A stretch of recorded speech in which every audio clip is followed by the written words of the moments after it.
Good evening, everyone. Today we're gonna start introducing webinars in part of our training. Thank you, Simon, today for hosting the first webinar, and thank you anyway for the idea to start using the webinars and after the module to start and do some case discussions, which we think is very, very important. I hope everyone to enjoy today's webinar. Simon, you can start. Thank you. Thank you, and it's nice to talk to everyone again after the course. Sadly, in England at the moment, it's very cold and wet, so I have very fond memories of the nice warm weather in Cyprus when I visited. So thank you very much for your hospitality. So the idea today was to talk through some cases, perhaps with the amount of information with the emergency critical care module. It wasn't possible to spend time talking about how we might practically approach some of the cases that we perhaps more commonly see in emergency practice. So today just wanted to spend a little bit of time talking through some situations, and essentially there are three groups of situations that we'll talk through. We'll start off talking about a couple of bleeding cases, approach to hemorrhagic disease, talk a little bit about transfusion medicine in a little more detail, think a little bit about the management of an Addisonian patient in terms of what we might choose in terms of fluids, rates, also looking at a little bit of acid base. And then we'll finish off thinking about the diabetic ketoacidotic patient, because even within the confines of a tertiary referral centre like ours, these are really tricky cases. Having a good understanding of what might be happening and how to approach these cases is really important. As on the day, it's important that we make these sort of interactive, and there should be a question and answer box, which is that's hopefully at the top of your screen. If you have questions as we go through and you want to ask me something, or there's something that doesn't make sense, or a case that you've seen that potentially might benefit from us discussing some of that, then please feel free to, after each section, to come and ask them. I'll also try and answer them some as we go along as well, depending on what those questions are. So this is the first of the cases that we're going to talk through. It's not a good start. So this is Izzles. Izzles is a 2-year-old female neutered lurcher, and she presented really listless and collapsed. And when we were examining her, you can see that she had really very pale mucous membranes. So you can see here, these mucous membranes are extremely pallid and very white in appearance. So you can think about potentially perfusion problems, but also that she's very likely to be anemic on the basis of the degree of pallor that is present. And there's also ecchymotic hemorrhage, so there's bruising that's present just on the inside of the lips here and in the groin area here on the ventral abdomen. So this is suggesting that there has either potentially been some trauma or potentially that there's a coagulopathy. Worried about coagulopathies, obviously that's going to lead to anemia as a result.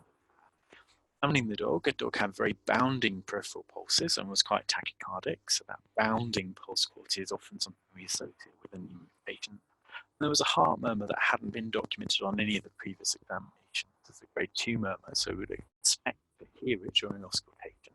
And often with anemia, with a reduction in red cell number, significant but we get more turbulence of blood flow, and that will often cause hemic murmurs when we're listening on auscultation that perhaps wouldn't have been present previously.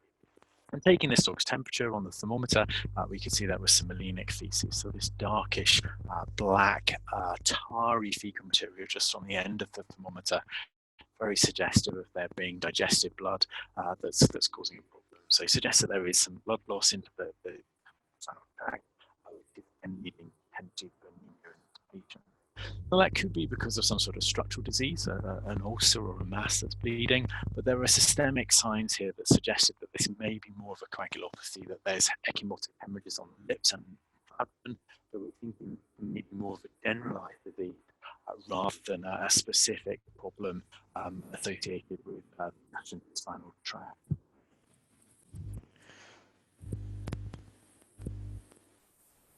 So if we're thinking about coagulopathies and thinking about coagulation pathways, we need to think a little bit about an overview of those coagulation pathways. And with coagulation, there are various steps in that process. We have primary coagulation and then secondary coagulation.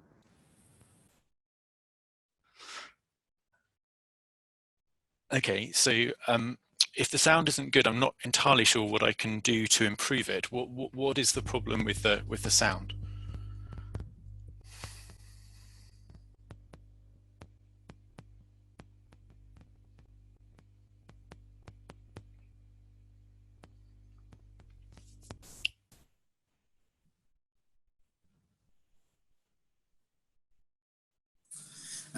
I think, Simon, you can get a little bit the microphone closer to you. I think the latest sentences, it was more clear to us.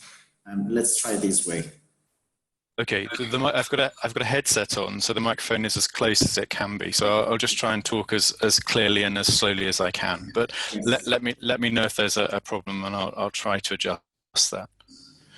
So if we think about coagulation, we would think about it as different parts. So primary coagulation and secondary coagulation.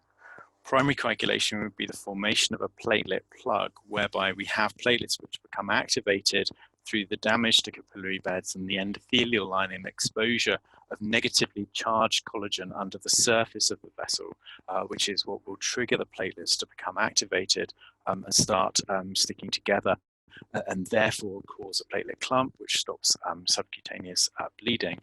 And this platelet clump is stabilized by a fibrin meshwork, which is the formation of fibrin to stabilize that platelet clump on the surface of the vessel, and therefore allow endothelial healing, which will then allow the clot to retract and epithelialization over the surface of where that deficit is to allow the vessel to heal. So for primary coagulation disorders, we generally see that there are changes that are quite focal. We see petechial hemorrhage, so very sort of small dots of subcutaneous and interstitial hemorrhage. So here, for example, the aroidal hemorrhage on this dog's eye, and the petechial hemorrhage on this dog's penis, which cause these small little spots.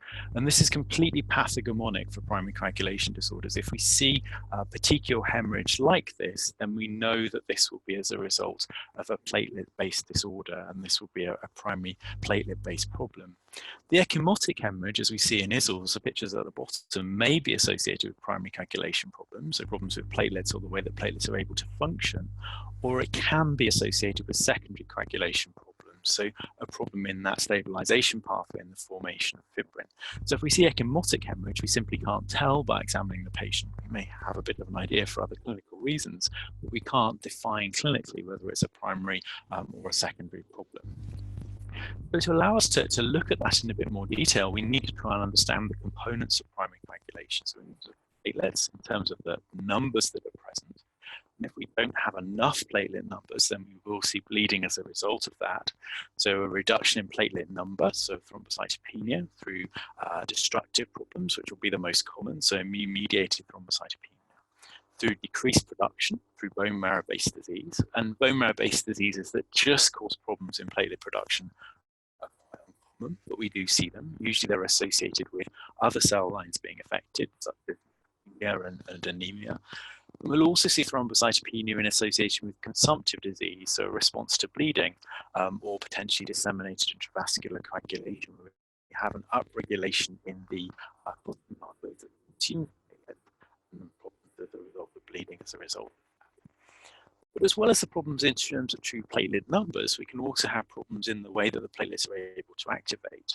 Platelets circulate as these inactive discs, as these electron micrographs at the top of the page will show nice inert, smooth, round discs that are present in the circulation. And then when these become activated, they start to develop these little pseudopods that allow them to stick together. And it's these little pseudopods that allow these platelets to form a platelet clump. And they can be inhibited by things like clopidogrel and aspirin, that stops that from happening, but also to a certain degree in the body by some of the other pathological processes. For example, uremia will cause that to happen, and that will stop the platelets from sticking together. We also need von Willebrand's factor to enable the platelets to stick to that underlying endothelial surface and the exposed collagen. And if we don't have enough von Willebrand's factor, then that will also give us signs of primary coagulation disorders. Secondary coagulation disorders tend to be a bit more spectacular, and we tend to have larger cavity bleeds as a result of that. So epistaxis or hemothorax or hematemesis is present in this log, and we'll talk a little bit more about the secondary coagulation disorders when we talk about HATI a little bit more detail in a second, but usually they're much more sort of spectacular bleeds, larger bleeds into a body cavity or from the body, rather than these small petechial or subcutaneous hemorrhages that we see with primary coagulation disorders. With this also, we're going to need to do some blood work to try and understand whether this is primary or secondary based disease. From our hematology, we can immediately tell that this dog is very anemic, which fits with our clinical picture of the dog being very pale, have a hematocrit of 14% with strong regeneration. So we know that this dog is anemic, and we know the bone marrow is responding to that in terms of producing red cells. That tells us that this has been going on for a little while. It takes 3 to 5 days for the bone marrow to upregulate, to start to produce new red cells for the circulation. Seeing that the regeneration is present suggests that we have got this regenerative process. We know that there has been blood loss that stimulate the bone marrow producing cells for a period of time. And we know the platelet count is very low. Here we have a platelet count of 8 × 10⁹. So normal platelet count in our laboratory should be about 200 and 500. A platelet count of 8 is very low and would be consistent.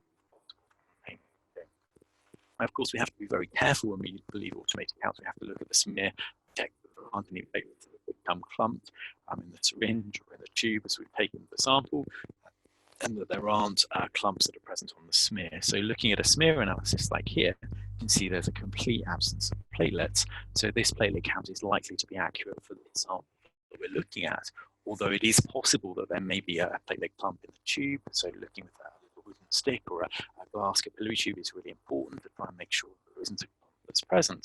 And then looking at the feathered edge of the smears, and we'll show the examples in a second, make sure we can absolutely believe that that is a genuine platelet count. If we're unsure, taking a second sample would be a good way forward, just to make sure that it's low rather than something that happened delayed in terms of getting the sample into the EPA, or there was a small clot that formed with a problem. Now here, there is also a quite moderate monocytosis and neutrophilia. So that suggests that there's an inflammatory response. And when we see a platelet count that is as low as this, we're immediately thinking that this might be immune-mediated thrombocytopenia. There aren't many diseases that cause the platelet count to be that low without other problems. So we can see that there may be bleeding. So overt bleeding may happen into the gut for some reason, and that could happen with the platelet count being this low. It's unlikely that the cause of the problem on its own. Usually the platelet count doesn't get below about 50 if that's the case.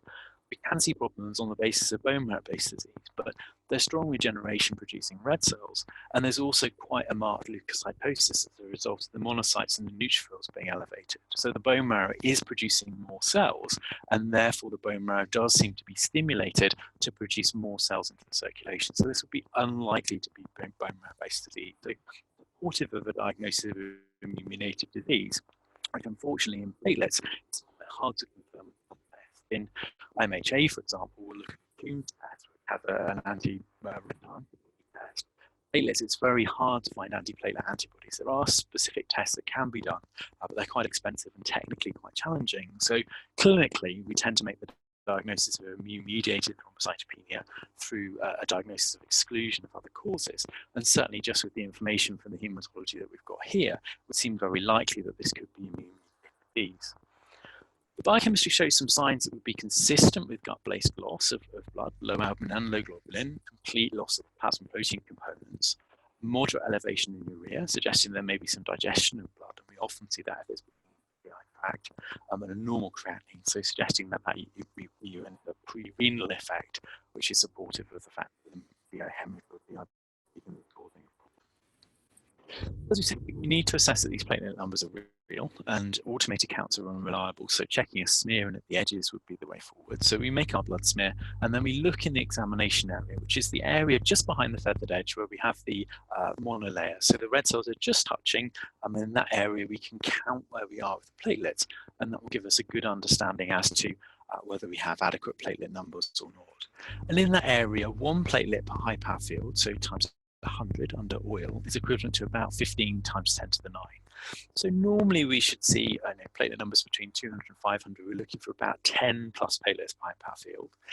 When the platelet count is getting low, when we're worried that there may be a risk of bleeding from surgery, for example, getting down to maybe 2 to 3 platelets per high power field, giving us a platelet count around about 50, spontaneous bleeding just from normal wear and tear, so from walking around, from playing, from eating, those sorts of things that are normally present, 1 or 2 platelets would equate to 15 to 30. So very low platelet counts in that regard. Looking at the platelet smear, this would be a sort of normal platelet smear. We can see the platelets is just using DiffQuick. So there's 1, 2, 3, 4, 5, 6, 7, 8, 9. So sort of normal numbers of platelets in this sort of area.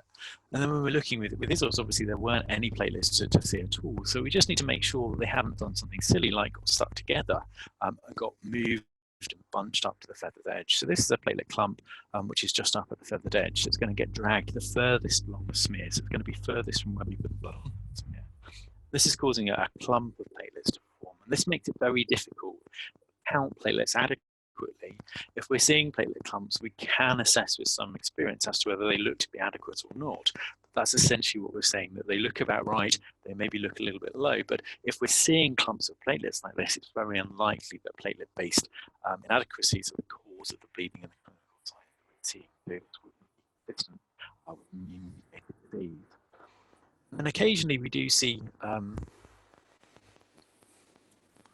there are big platelets. So these are macrothrombocytes.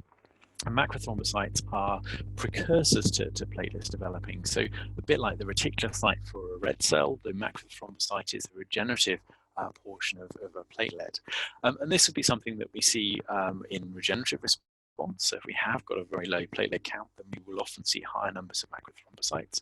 Or in Cavalier King Charles Spaniels, they have this pseudothrombocytopenia, which is caused by a beta integrin abnormality, which means that the platelets don't divide effectively. So they have a smaller number of larger platelets.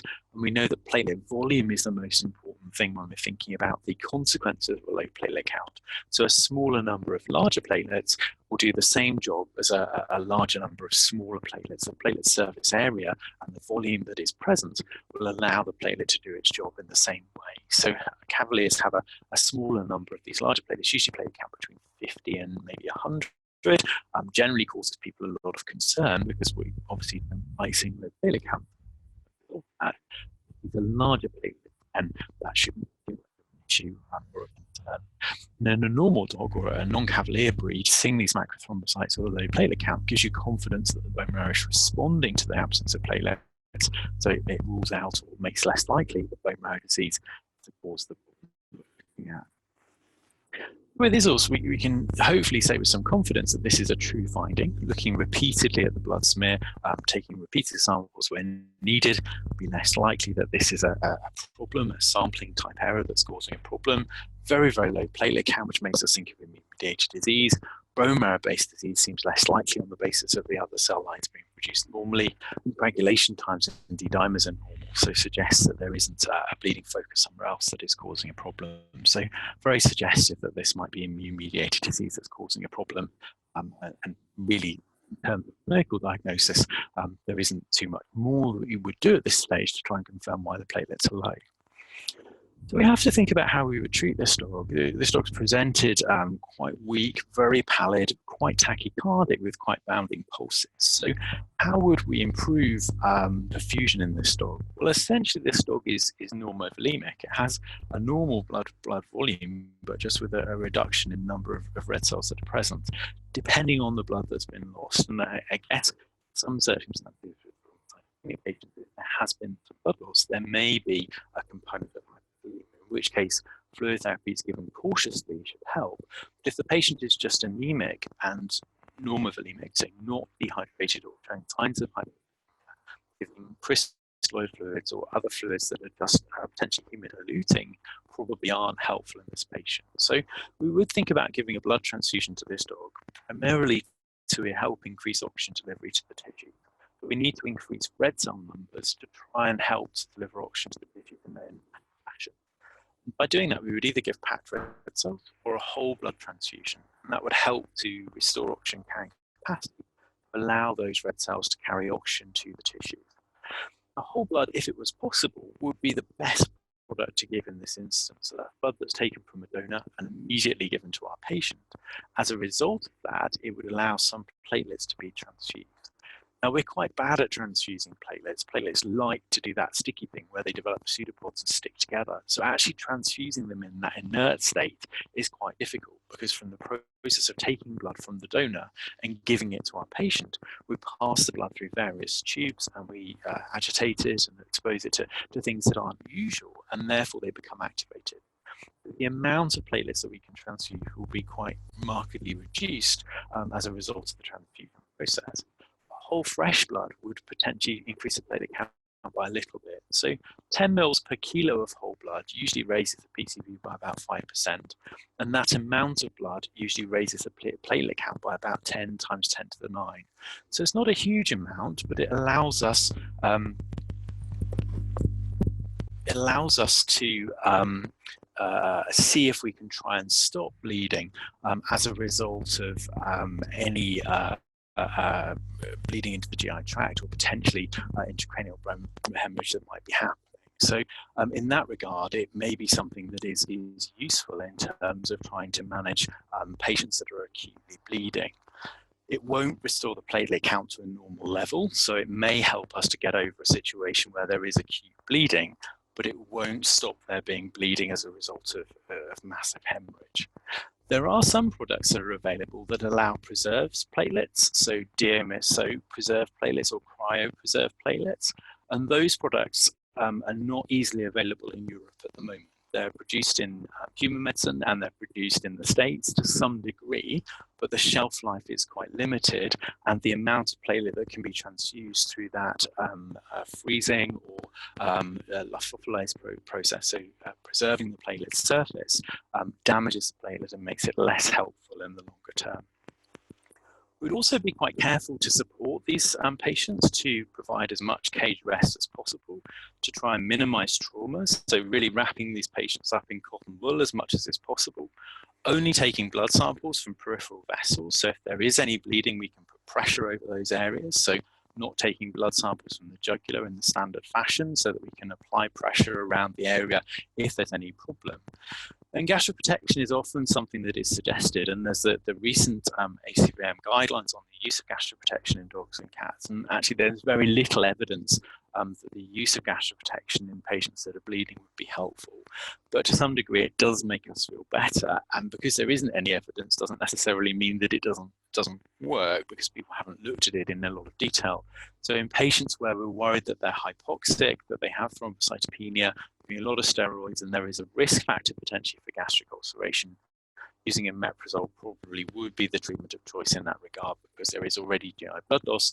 Trying to reduce the acidity in the stomach will be potentially helpful in reducing blood loss through the GI tract and causing problems as a result of that. And here, because we're worried that this is an immune-mediated disease, looking for diseases that could trigger off the immune system causing a problem would be the way forward. So looking to see if there's any neoplastic or infectious causes that are causing a problem. So standardly thoracic radiographs and abdominal ultrasound, alongside blood tests looking for infectious disease in the UK. That will be things like anaplasma.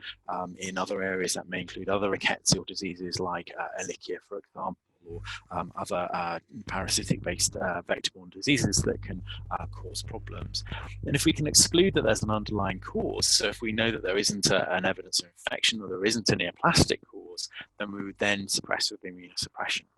And generally that immunosuppression is going to be based on using steroids in the first instance. Glucocorticoids are really the cornerstone of managing immune-mediated disease.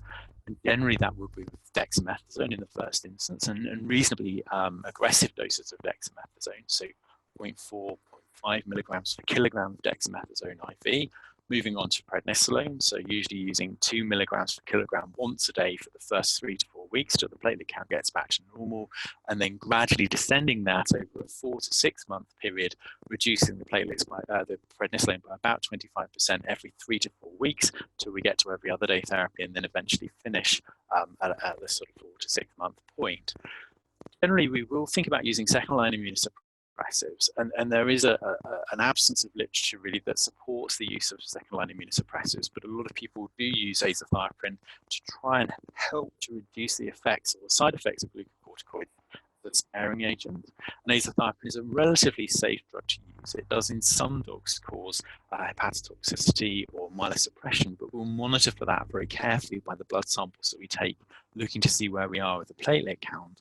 And so a standard way forward in terms of trying to address these patients would be to use azathioprine as a background immunosuppressive, so 2 milligrams per kilogram once a day for the first month or till the platelet count restores to normal, and then to move to the other day therapy whilst we're reducing the steroid dose down. When the steroid dose finishes, the azathioprine can then be withdrawn a month or so later. So we're using the azathioprine as background immunosuppression to try and make sure that there isn't a problem whereby reducing the steroids too quickly or potentially having side effects as a result of the steroids cause the patient problems.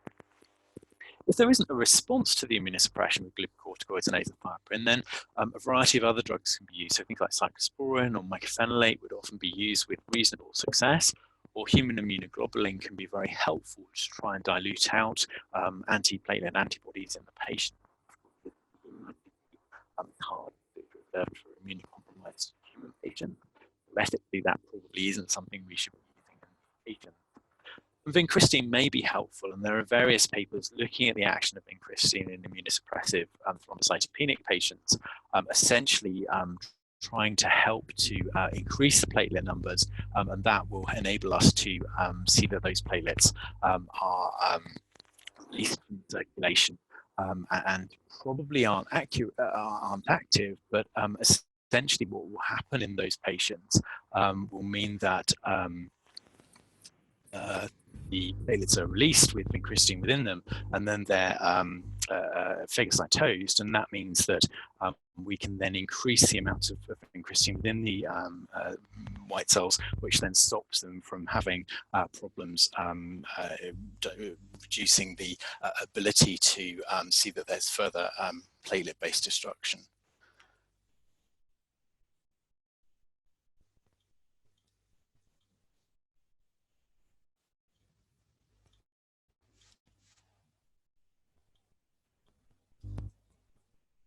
And this dog did very well. So this dog had immunosuppression with steroids, received some vincristine, had azathioprine as a background immunosuppressive, and that was really helpful in terms of trying to reduce the effects of any steroid-based side effects. And very quickly there was an increase in platelet numbers, and generally platelet numbers would increase over the course of maybe a 3 to 4 day period. It's normally quite a gradual process, but in some patients that's very quick. Some patients that does take more time, so it can take between 7 to 12 days for the platelet numbers to really increase in that regard. So this is all. She did very well in response to immunosuppression. Just moving on to the other coagulation case that we were talking through, and then perhaps we'll pause for some questions. I've just fiddled with the volume of the microphone, so hopefully that will help to make things a little bit better. This is Hattie. This is the 4-year-old female neutered Javier Savari dog that came in with very marked hematemesis. And this dog presented extremely weak with a lot of very bloody vomiting material that is present. So just to quickly answer the question that had just been asked, whether Isol's received vincristine. Yes, she did, and the reason for that is that there little bit of evidence from the papers from Urs Geiger's lab in respect of hospital stays being shortened as a result of vincristine being given. So it doesn't necessarily improve the long-term outcome, but it does reduce hospital times by about 24 hours, which potentially may be helpful if reducing costs and potential risk factors. So in that regard, it's not something that we give to every patient if we're hopeful that the platelet count will increase, but the protocols comparing the use of vincristine against not using vincristine suggests hospitalization times are shorter. So as long as there's no reason why we can't use vincristine, so immunocompromised owners or some other problem with the patient that means that we're worried about suppressing the immune system for some reason, then vincristine would be a good option in that regard. And it's a relatively low dose that's given, 0.01 mg per kg dose compared with a sort of standard lymphoma type dose in that situation. So this is Hattie. Hattie presented, again, quite weak, quite collapsed as a result of blood loss through the hematometer that's here. And she also had very marked melena, so signs of quite marked hemorrhage into the gastrointestinal tract. When we were examining her, we see she got very pale mucous membranes, an increase in her heart rate, and there was quite a lot of ecchymosis over the area of her jugular, which is the area where blood samples have been taken at the referring vet. As you can see, there was quite a lot of ecchymotic hemorrhage and a lot of bruising in that location. And taking blood from this dog, we can see that the hematocrit was low, PCV was 22%, and the total solids were low at 56 grams per litre. So a lot of whole blood in regard of where we were. And the platelet numbers were normal. So this doesn't look like a primary coagulopathy. This looks like a secondary coagulation-based disease. And in the blood tube that was taken, the blood wouldn't clot. So we had signs that the platelets were normal, platelet function seems okay, and we could do a buccal-mucosal bleeding time to try and prove that. But in the respect of stabilization of the clot, blood wouldn't clot. So when we're looking at secondary coagulations, we can look either a whole blood clotting pipe, just in the glass tube, and if we rock a glass tube backwards and forwards, holding it in our hands at roughly body temperature, it should clot within about 6 minutes. But if we want to speed that up a little bit, we can use an activator. So an activated clay tube, an ACT tube, usually has a time of about 120 seconds, 100 seconds to clot. So it gives us a better time for the sample to clot. That's the way that's time. And in the lab here, the APTT and the PT, so markers of secondary coagulation, were very extended. So suggesting that this dog has a secondary coagulation problem that's causing an issue. So as a result of bleeding here and problems that suggest that there's a secondary coagulation problem, this dog is going to potentially receive fresh frozen plasma, trying to replace clotting factors, trying to stop further bleeding and support further production of clotting factors, and also trying to establish what the cause of the secondary coagulopathy is in terms of why this dog might be bleeding and how we try and approach that. And when we think of secondary coagulation disorders, there's actually a relatively short list of things that might cause a problem. There are some inherited disorders, so haemophilia A and haemophilia B, so factor 8 deficiency and factor 9 deficiency, very similar to what's seen in humans, presented in young male dogs, usually with bleeding. This little puppy here presented after a second vaccination. You can see there's quite a big bump on the back of this dog's neck here, so just by my head, which is in the background of the photograph, but this is the big hematoma that formed around the second vaccination site. So these are usually animals that are quite severely affected quite young in life, and they tend not to do very well as a result of that. But there are all sorts of other factor deficiencies that are reported, so factor 10 deficiency in cockers and Jack Russells, factor 12 deficiency, so-called Hagemann deficiency in cats. And actually that's an interesting one, because you don't actually need factor 12. So if you run 80 coagulation times and find that the APTT is quite dramatically extended in cats, but the cat has absolutely no sign of a coagulation problem at all, and the PT is normal, then it may well be that it's a 12 deficiency. In the lab, you can't get activation of the APTT pathway, but in the patient, there are lots of other things that feed into coagulation being triggered off normally, so it doesn't cause a clinical problem. The inherited disorders are quite unusual and generally seen in young animals. The acquired disorders generally are based on vitamin K dependence, and those are the factors 2, 7, 9, and 10 that are produced in the liver with the addition of vitamin K. So they're produced in the liver, and then to activate them to active clotting factors, they need active vitamin K to be present for those clotting factors to activate. So either when we have an acquired disorder, it's usually an absence of vitamin K. So usually that's a rodenticide, so a rat poison that binds the vitamin K and stops it from being utilized, which was actually what was happening in Hattie. And at the time when the animal presented, it was very unclear that was what was causing the problem. The owners didn't know that there was exposure to the poison environment. When they went home, they knew there was a hole in the fence, and the dog had got through to the next door garden, and that's where it was exposed to rodenticide. So rodenticides will be the most common reason for coagulation-based disease. It may be that we're not absorbing vitamin K properly, and vitamin K is a fat-soluble vitamin, so we need to be able to absorb it through the gut. So severe GI disease, if we've got very marked lymphangiectasia, for example, where we can't absorb fat from the gut effectively, then that will cause a problem. If we've got liver disease, so the vitamin K factors can't be made, then that will also cause a problem. Or if there's dramatic consumption of those clotting factors, so with disseminated intrahepatic coagulation, that can also cause an issue as well. So using up and consumption of those clotting factors will cause an issue whereby we have problems because those clotting factors are all being consumed. So when we're wanting to look and to understand this, we need to have a sort of rough idea as to the coagulation pathways. And we've talked about these two pathways, the intrinsic and the extrinsic pathways, which we measure with the APTT and the PT. So the activated partial thromboplastin time for the intrinsic pathway, which is set off by contact with a negatively charged collagen on the undersurface of the endothelium. And then the PT, which is the test for the extrinsic pathway, set off by tissue factor, which is released through damaged endothelium, mainly through factor 7 mediation. Both of these pathways come together for measurement of the common pathway formation of fibrin. So this isn't perhaps the most sort of complex way of explaining coagulation, and newer models kind of looking at initiation and propagation and trying to sort of look at this perhaps in a more global fashion, explain coagulation better. But these pathways where we have the APTT and the PT help us to understand how these clotting factors link together to produce fibrin as the end point of that. So APT and PT would be the best tests of measuring that. But looking at other things that we have within the hospital will help us to try and narrow the options as to potentially what problems might causing the coagulopathy that's present. So some hematology biochemistry is a good starting point when we've got bleeding problems. And looking at clotting function in an emergency situation, we can literally just use a glass tube and hold it in our hand and use the temperature of our hand to keep it at body temperature and rock it backwards and forwards, and it should clot within 6 minutes.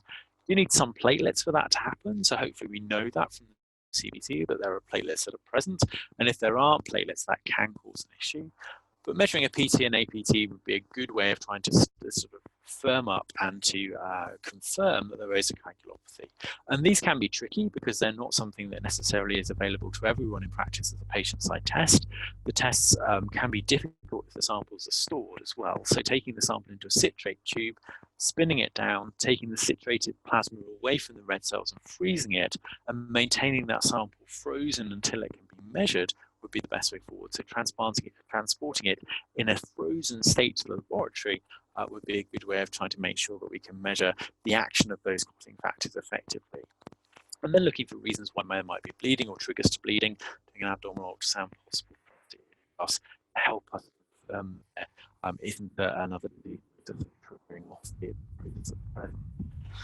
Then this dog, how do we support it? Well, this dog is anemic and it has an absence of secondary coagulation factors. So in that regard, we want to potentially give some red cells and some clotting factors. So in that respect, whole fresh blood would be a good way of trying to address that. Even whole stored blood would be effective.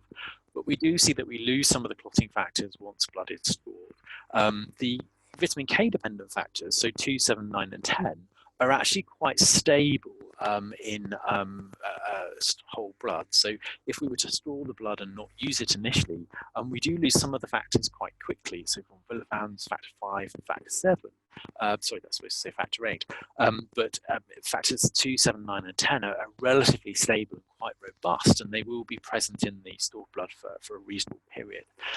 We want all of the clotting factors, then using fresh frozen plasma would be a good way forward because it enables us to have all of the clotting factors that we might want for the patient. And we know that we can store plasma in the freezer, so normal domestic -20 for up to a year, without any significant degradation in those clotting factors. But if we go over that year, we will lose some of the activity of von Willebrand's factor 5 and factor 8, and then that means that fresh frozen plasma just becomes frozen plasma, and that can be stored for up to 5 years. But in vitamin K dependent clotting factor disorders where we have rodenticides potentially as a problem, that frozen plasma will have adequate levels of those clotting factors that can replace what's missing, and that will help us to overcome that factor deficiency. How much plasma to give is always tricky to know. We generally give a dose of 10 to 20 mils per kilo, and sometimes we'll repeat that quite quickly depending on what the response is. The given on a dose basis to see that we replace the clotting factors and replace the activity which enables us to help the blood to clot as effectively as possible and to minimize any problems. Similarly with ISLs, with the thrombocytopenia, cage rest, minimizing trauma, peripheral blood samples is all really important.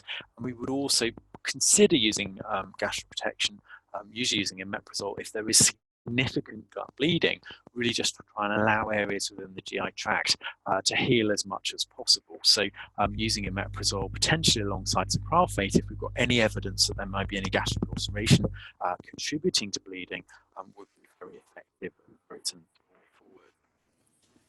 How do these anti-rodenticides, anticoagulant rodenticides, cause problems with vitamin K pathways? Well, this is the pathway that we have, where we have inactive clotting factors that are produced in the liver that are activated by active vitamin K. So the combination of active vitamin K and inactive clotting factors gives us active clotting factors in inactive vitamin K. And what happens with the rodenticide toxins is that this pathway becomes blocked, that the return of inactive vitamin K back to active vitamin K gets blocked. All the vitamin K that is present gets consumed and stuck as inactive vitamin K, which is sometimes called vitamin K epoxide. And this means that we don't have enough active vitamin K to activate the clotting factors, and therefore we'll see the development of a coagulopathy. It generally takes a couple of days for that to happen, so it's not an immediate thing. The dog doesn't eat the rodenticide and then start to have a coagulopathy. We need to deplete those clotting factors first, so it may be a few days after the event that we see a problem, which is also useful from the treatment perspective, that if we make the animal vomit, potentially use some absorptions like activated charcoal, which just has a fantastic surface area for binding all of these toxins, from being absorbed, then that can be really helpful in trying to just stop and prevent these clinical signs from happening. But this ratio between active vitamin K and inactive vitamin K, or the inactive vitamin K epoxide, can be really helpful from a diagnostic point of view. There isn't a good diagnostic test that allows us to measure the presence of the rat poison, the anticoagulant poison. It tends to be very heavily protein bound quite quickly. So on a blood sample, we rarely find it in these cases because they're generally several days after ingestion. If we were to have a liver sample, so generally that's going to be at post-mortem rather than a dog that is bleeding and really wants to take a piece of liver, you can find it in those samples using mass spectrometry. But a blood sample measuring vitamin K to vitamin K epoxide ratios will help us to look at that. And if we take those, we will see very high levels of vitamin K epoxide and very low levels of vitamin K, which is not what's normally seen. Normally is a very, very low level of the epoxide and quite high levels of vitamin K. And in the UK, that's run at several UK hospitals. Guys in St Thomas's in London tend to do the tests for us, but I'm sure there are other laboratories that would look at vitamin K epoxide ratios as well. So in Hattie, the vitamin K epoxide ratios are very high, and that confirmed exposure to an anti-rodenticide toxin. Because it's bleeding, we would give vitamin K, and we would also try and replace the clotting factors by giving fresh frozen plasma. But if it's just very early in the course of ingestion, then making the animal vomit, potentially using an absorption like activated charcoal would be a very good way forward. And it may be that we don't then need to give any vitamin K or have any problems as a result of the animal ingesting the anti-rodenticide toxin. There are some problems with vitamin K. When we're using it in initial cases, then we need to use it at quite high doses to make sure it overcomes the problems that we see with absorption, so that we can really overcome that problem with the vitamin K not being able to be used within the liver. And the volume that you need in that sort of instance can be quite large, and that can cause a problem in terms of injecting it. You need to sometimes inject into multiple sites to make sure that absorbed effectively. And we never give vitamin K intravenously because it will potentially cause anaphylaxis, and that can cause problems in these patients. So always trying to give it subcutaneously wherever possible will help to reduce that risk. And whilst we're talking about making animals vomit, using apomorphine is a very good way of doing that. Just using a small drop just into the conjugal sac in dogs works very nicely, and usually animals bring up vomit very, very quickly in that regard. In cats, apomorphine doesn't work so well, so using a small dose of xylazine is a good alternative in those sorts of patients. And this is Hattie. She went home, owners went home and looked in the garden, could see there was a hole in the fence, and there was this mouse killer in the garden shed next door, which the owner's American serviceman had brought over. So it wasn't a UK-based rodenticide that the dog had eaten, and that was a problem because in the States, often use sweet things like molasses and things to encourage the mice to eat the rodenticide, and that can obviously cause problems with dogs wanting lights all the with issues. So he actually did really well, received the fresh frozen plasma. Very rapidly, the signs of hemorrhage reduced because we were able to stop the bleeding. We did repeat the fresh frozen plasma after about 4 hours, and that's generally the sort of time window that we would repeat those sorts of treatments. And it may be, if we don't have fresh frozen plasma, the whole blood might need to be repeated at that later stage. But in terms of a choice, we tend to use either packed cells when we want to give red cells to improve the anemia, or just using fresh frozen plasma to try and address the coagulation problems. So in this patient, we did give packed cells and fresh frozen plasma on the first occasion, and then on the second occasion, just some more fresh frozen plasma, really to try and replace it. Those are a couple of cases of coagulation-based disease. Very happy to answer any more questions now. Just going to fiddle with the microphone for one more second, and then we'll move on to the next bit.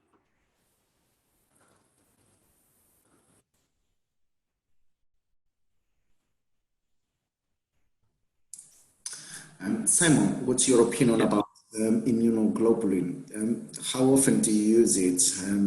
I mean, according with the cost the owners have to pay, does it really makes the difference, or is? Yeah, it's fantastic. When you use it, it really switches off immune destruction. The difficulty is exactly as you say, which is the cost. So for a 30-kilo Labrador, the amount of immunoglobulin that you're going to need to transfuse is about £1,000. So it's a fairly hefty sum in that regard. And the other problem is that it's restricted in the sense that it's quite difficult to make. And if we're using it for our patients and it's then not available for human patients, then I have an ethical problem with doing that. We have had some use with it, though, because the human hospitals close to us have given their out-of-date stock to us. And there have been some studies that we've been involved in using out-of-date immunoglobulin. There are quite good studies showing that it stays sterile. It actually stays active past its sell-by date, but because of the human legislation, it can't be used in human hospitals. So it tends to come to us. And in those circumstances, we've used it. Obviously, the cost implication is much, much lower in that regard because we're not paying for it because it would be thrown away. And in those patients, it really has a really dramatic action. So we don't use it in every immune-mediated patient, but in ITPs, IMHA patients where they've not responded to the standard immunosuppression, using them, there's a really good response. And that's backed up by the literature, which is a little sparse, I think, because of the difficulties in getting hold of IgG. Most of the literature supports that it works very well. And what is your opinion regards mycophenolate alongside with glucocorticoids, dexamethasone, for example? Yeah, so mycophenolate, I guess, has become quite trendy recently. People have started using it, and there is a good response. I think people tend to stick to the protocols they know until there's a reason why they change. And so I tend to start with steroids and azathioprine, and then if there's a problem, probably would add mycophenolate as a second-line immunosuppressive. But I find it works quite well. It's not a problem as a result of giving it. So yes, it's something I think we need more evidence for, but it does seem a little bit safer and potentially a little bit cheaper than giving cyclosporin. So generally would be my second choice in that regard. There's a question here, which is why is it that important to understand if bleeding is due to intrinsic or extrinsic pathway abnormalities, and how would this affect your approach? I guess it's not. The only time that it would be important would be if you had a problem with just one of those pathways. So if you had a congenital abnormality, so for example, hemophilia A or B, so defects in factor 8 and 9, both of those things affect the pathway, which is the APTT. So you'd have a prolongation of the APTT, but you'd have a normal PT. So if you had a situation where one of the pathways is normal, but the other is robustly extended, then it would tell you that you had an intrinsic problem with one of the factors that's present. And then that would lead you to look at factor analysis to try and work out which part of the pathway was causing a problem, rather than would change how you approach the treatment to the patient. Isn't we don't have factor 8 or factor 9 to specifically give to our dogs, although there is some genetic work which is quite interesting because it's the basis of the human genetic work looking at gene therapy work to transfect people with the genes to make factor 9 for haemophilia B, which is quite successful. Unfortunately, haemophilia A, which is factor 8, is a lot bigger and it's hard to get into the vector, so it's more difficult to do that. It does well when we transfect it. We should move on to the next case, and this is a little dog that is called Murphy, who's an 8-year-old male-neutered Cocker Spaniel. And he presented, again, really one of those spectacular emergencies. This is a picture of him when he was starting to get a little bit better, where he was collapsed. And really, when his owners got to us, they thought he was going to die quite imminently. He was very, very, very cold, had very poor peripheral pulses, was quite bradycardic, and was really not in a good way at all. So he was immediately admitted, and we did immediate blood work with him, which helped us to understand what was causing a problem. And this is acid-base analysis from this patient. We can see that this patient, firstly, when we look at it, is that the patient is quite acidotic, so the pH is reduced. It's not dramatically acidotic, but there is quite a marked acidosis that is present. This acidosis is metabolic in origin, so we talked about there being both respiratory and metabolic reasons for acidosis. And the reason that this is metabolic is if we look at the PCO2, which is the respiratory marker, and then the markers of metabolic change, the bicarbonate and the base excess, we can see that the carbon dioxide is actually low. So if this was an acidosis caused by a respiratory disease, we would see the carbon dioxide being increased. So this isn't respiratory-led acidosis, this is probably respiratory compensation to compensate for the acidosis that's present.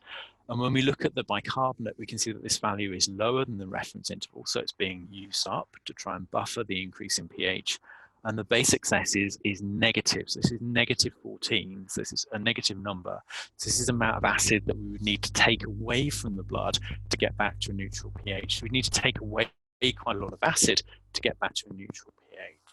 So this is a moderate acidosis, which is metabolic in origin from the point of view that the bicarbonate and the base excess is reduced, and there is a little bit of respiratory compensation with the bicarbonate being slightly reduced in that respect. So this is a slightly compensated metabolic acidosis. So the respiratory component here is perhaps making less impact on the pH here as a result of perhaps the more profound acidosis that you would expect with the degree of bicarbonate and base excess change that is here. The anion gap is also increased, and we'll talk a little bit more about anion gap when we're talking about diabetic ketoacidosis, but essentially it means that there's a metabolic component that is adding acid. So lactate, salicylate, ketones, all of those sorts of things will add acid components to the blood and cause an acidosis. So this is increasing acidosis. This is probably lactate in this instance that's causing a problem that is causing the pH to be elevated. If we start to look at the electrolytes, we might be able to understand a little bit more what might be happening with this dog. We have a low sodium, so sodium of 127, and quite a high potassium, so potassium of 8. Now, these aren't spectacular values, but having a low sodium and a high potassium makes us think of Addisonian disease, and that's potentially supported by the chloride being a little bit low here, that the chloride is potentially lower than we would expect. So doing a little bit more fuller blood work would probably be helpful in this instance to try and understand what's going on. But in the first instance with this dog, we're going to want to place a catheter, try and give some fluids, try and improve the circulating blood volume to really allow the kidneys to try and overcome the acidosis that is present and to have better tissue delivery of oxygen, and then therefore removing some of these waste products from anaerobic metabolism through the lactate that is present. So placing an IV catheter and giving fluids would be good things to account what's happening later. And in this respect, the more sort of fuller blood results that we have in this patient sort of support what we were seeing with the electrolyte changes, that we have an azotemia that is present with an increase in urea and creatinine, so quite a marked azotemia that is present, elevations in calcium and phosphate, and also electrolyte changes that would be consistent potentially with this patient being Addisonian. So this potassium phosphate ratio, the potassium being high at about 8 and the sodium being low at 127 suggests that there is this disparity with the potassium elevating the sodium lowering, which should give us a sodium ratio of about 16. Now, I'm not a huge fan of sodium potassium ratios because things can change the ratio just on their own right. So it's often more useful to look at the actual changes in the individual electrolytes. So the sodium is low and the potassium is high, and the degree to which that change is present, rather than relying on the ratio itself, because other things can change that ratio. It's not just hypoadrenocorticism, but of course the ratio to be pushed low. The renal failure will be the other thing, which is not very helpful when you're trying to differentiate it from Addisonians, but it's very suggestive that there is a problem. So measuring basal cortisol and then doing an A-stage stimulation test would be the way to try and diagnose it. And you do need to do an A-stage stimulation test to prove there is no adrenal reserve in this patient. If you did a basal cortisol and you found that it was elevated, usually we use a cutoff of about 55 to exclude primary Addisons, but with electrolyte abnormalities like this, you'd expect to see that there was some elevation in the cortisol as a result of the stress of the animal being presented in a profoundly sort of moribund state. So having a very low basal cortisol does then mean to go on the stimulation test at the time by the patient. This patient presented collapsed with quite a marked bradycardia, and that makes us suspicious that the potassium here might be doing a little bit more than perhaps we would otherwise expect. See a patient that is hyperperfused, hypovolemic, and bradycardic. That isn't a normal situation. The normal response to being hypovolemic should be that the heart rate comes up to improve perfusion, and if there's a lack of that response and something is happening, the cardiac disease, electrolyte-based problem that's causing a problem, and hyperkalemia will be the reason for that. And as we said on the course, the most likely reasons for that to happen will be the result of reduced renal loss, that we can't see that the kidneys are clearing the potassium, and we're seeing that there's accumulation as a result of that.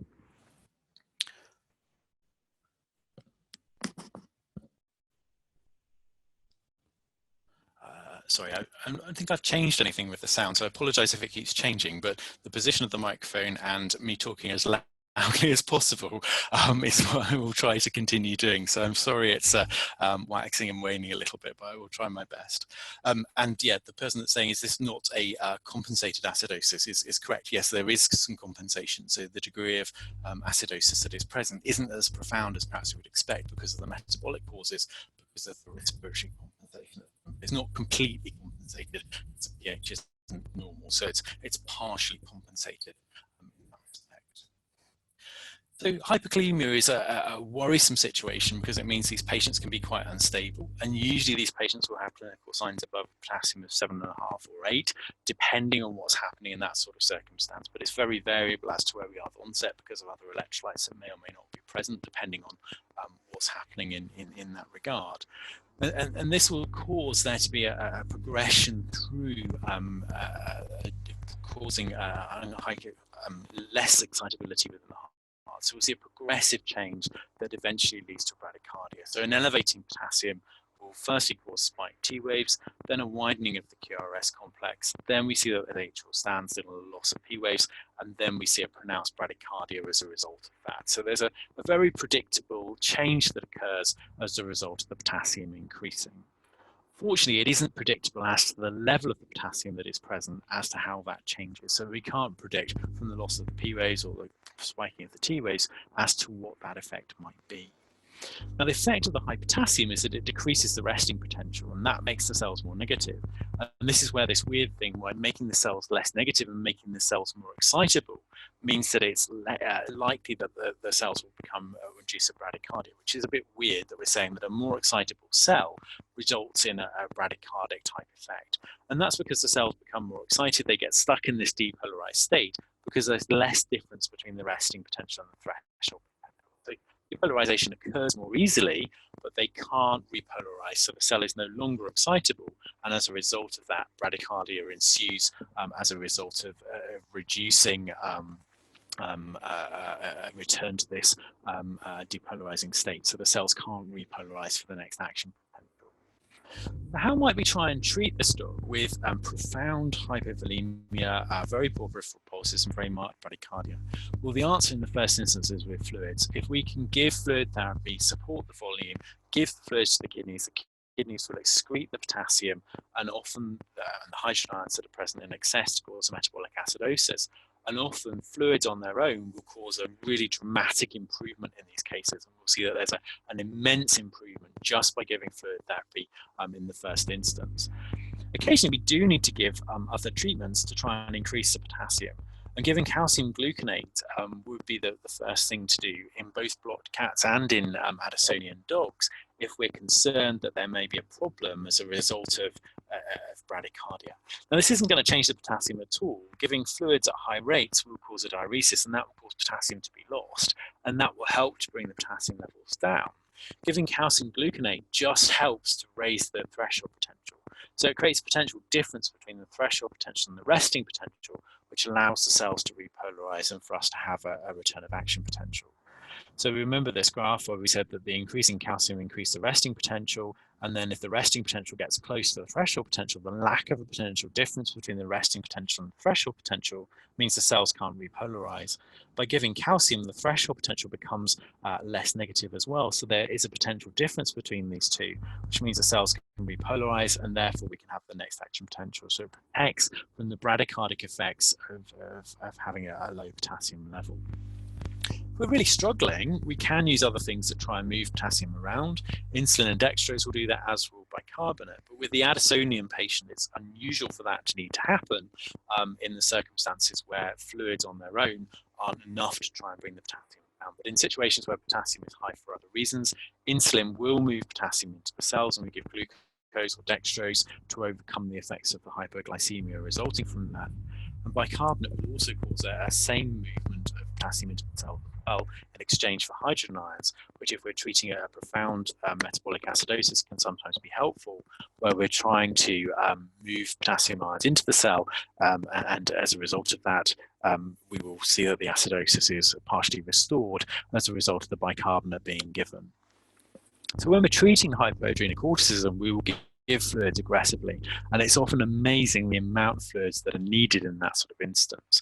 Often very, very high levels of fluid, so very sort of maximum shock rate cutoff. So maybe looking at giving 3 or 4 boluses of 20 to 30 mils per kilo. So an amazing amount of crystalloid that would be given in that sort of circumstance. So getting that in can be tricky. We often need to place more than one line, maybe having a central line in position, and a central line would allow us to measure central venous pressure, which is really helpful when we're looking at the amount of fluid that we might be able to give those patients. And then we think a little bit about the fluid that we would give, whether we would give lactated Ringer solution, which would be a buffered solution, which would help with the acidosis, or potentially where we would give 0.9% sodium chloride, which would help to restore the sodium and chloride, which are absent. And often we'll do our initial volume resuscitation with some of the lactated Ringer solution, and then potentially move on to 0.9% sodium chloride in the latter stages of the volume resuscitation, or more of the maintenance fluid, to try and replace the sodium and chloride that is missing. Also want to correct hypoglycemia, and then potentially thinking about the hyperkalemia. And with this dog, Murphy, we didn't need to do anything more than give fluid therapy, although we had a dose of calcium drawn up and ECG to hand to be able to do that should we need to. But by giving fluids and aggressively diuresing the dog, restoring the volemic state, we're able to see that there was a diuresis that led to quite marked calciuresis, and the potassium was lost through the kidneys, rather than us needing to do anything that changed the position of the potassium in the dog. These are just the graphs that were showing the effects of the fluid in terms of whether we should use a balanced fluid or not, and the effects of using a potassium-containing fluid. There is no problem in using a potassium-containing fluid in a dog that is hyperkalemic or a cat that is blocked. The buffered part will be much more useful in terms of restoring the acid-base component, and the small amount of potassium that's present in Hartmann's has a negligible effect on the serum potassium level. So honestly, don't worry about it. Giving lactated Ringer solutions in the first stages of volume resuscitation would be the right thing to do, and then think about replacement fluids later to try and bring the sodium and the chloride up in the later stages of volume resuscitation. So in the initial stages of treatment of hypoadrenal corticism, it's all about restoring volume by giving fluid therapy quickly and rapidly through the widest, shortest catheter that you can, potentially by placing a couple of catheters so we can restore volume quickly to enable us to get better perfusion and allow the kidneys to do their job in terms of excreting hydrogen ions and potassium ions. And just by providing fluid support, we will be able to get back to a state where the kidney is able to do its job effectively, and the azotemia will resolve and the electrolytes will resolve just with fluid therapy. The difficulty is that that isn't something that can continue in the longer term. So we have to replace the steroids, the mineralocorticoid component of the steroids, to overcome that in the longer term. So when we're trying to make a diagnosis, we will do an ACTH stimulation test. And the difficulty with an ACTH stimulation test is that we give, we wanted to look and see the adrenal reserve. And so we can't give steroids until we've completed our ACTH stimulation test. Now, that's not a problem as such. In most patients, we can just maintain them with fluids and they'll be very stable as a result of that. If they're unstable or there are problems, we can give dexamethasone because dexamethasone won't cross-react with cortisol on the assay. But we should avoid things like hydrocortisone, and generally it's fairly good practice to avoid giving the steroids at all until we've completed our ACTH stimulation. Mostly for the first hour, we will be concentrating on giving fluids and giving fluids aggressively. And then we either think giving dexamethasone, so 0.2, 0.3 milligrams per kilogram, so reasonable dose, or perhaps better, hydrocortisone as an infusion. So hydrocortisone is much more similar to cortisone, having a one-to-one glucocorticoid to mineralocorticoid activity compared with dexamethasone, which has much more glucocorticoid activity. And we give that as an infusion over 6 to 12 hours to try and help to allow all of the body systems that rely on glucocorticoids to have a good exposure to cortisone during that period. But once the patients are stable, we will then think about moving to oral treatments alongside injections as is needed, depending on what's available. So in the UK, we've moved from fludrocortisone to DOCP with the Zycortal product that's now the licensed product. Historically, everyone's been very used to using Fluranef, which is a mineralocorticoid with some glucocorticoid, which has helped us to stabilize those patients. Moving on to DOCP injections, it's very much the way that the Americans have been treating Addisonian patients. Good experience in using these injections, a long-acting injection that lasts 25 to 28 days as a subcutaneous injection, but has little glucocorticoid action. So we would then treat with additional daily or every other day glucocorticoids, depending on how the dog is responding. And usually we would start at maybe 2 or 3 times the physiological dose, and then gradually reduce that down to the lowest dose that the dog will tolerate. And that's a very individual thing. And so we find a sort of balance as to what the dog will tolerate in the longer term to try and make sure we reduce the glucocorticoid dose to use as little as is practically possible in those situations, but to increase it at times of physiological stress. We may find kindling or other illnesses, but we need to increase that dose a little bit to try and keep that patient stable. So trying to adjust the doses to keep things as stable as possible, but using the hydrocortisone as an infusion during that sort of first 6 to 12 hours makes a real difference. And if you treat Addisonian patients and compare sort of the response you see from giving a single dose of dexamethasone, comparing them with a hydrocortisone infusion, there's a much more rapid improvement in the dogs that have the hydrocortisone infusion and do much better, much more quickly. And so we would always try to use hydrocortisone as an infusion wherever practical and wherever possible, rather than just using a single one-off dose of steroid. It's not a problem if you don't have the ability to give hydrocortisone, but they do a lot better with these hydrocortisone infusions in the first instance.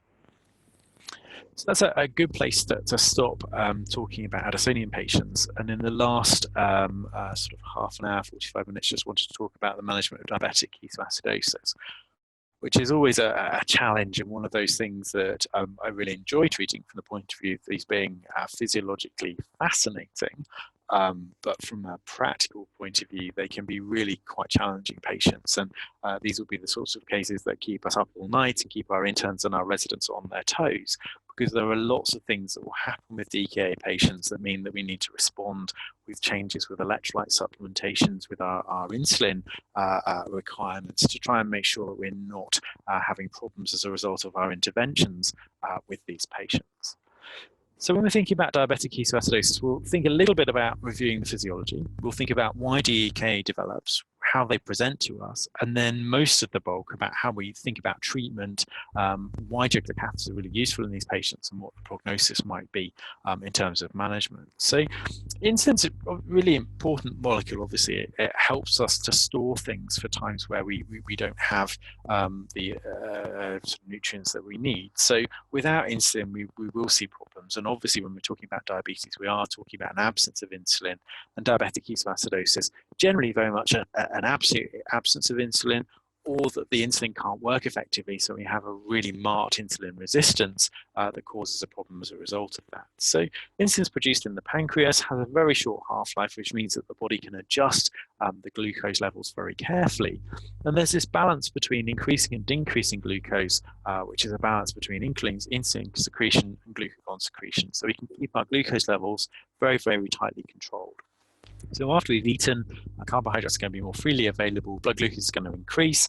This is going to stimulate the pancreas to produce insulin. Insulin is in the circulation. This enables the cells to store carbohydrates, so there's glycogen synthesis, fat synthesis. The energy is stored for a period where there's not so abundant energy. Then the blood glucose decreases. And then after we've eaten and time goes on, the glucose levels start to decrease a little bit. This is going to stimulate the pancreas to secrete glucagon. This increases glucagon levels. The glycogen is broken down in the liver, increases the blood glucose levels, so the blood glucose stays very, very stable. And this balance is very tightly controlled. Even with starvation, it's very unusual for the glucose levels to dip substantially below 3.5. So starvation isn't really a differential for hypoglycemia unless we have puppies or very small breed dogs, because usually we'll see they maintain their glucose levels very, very effectively.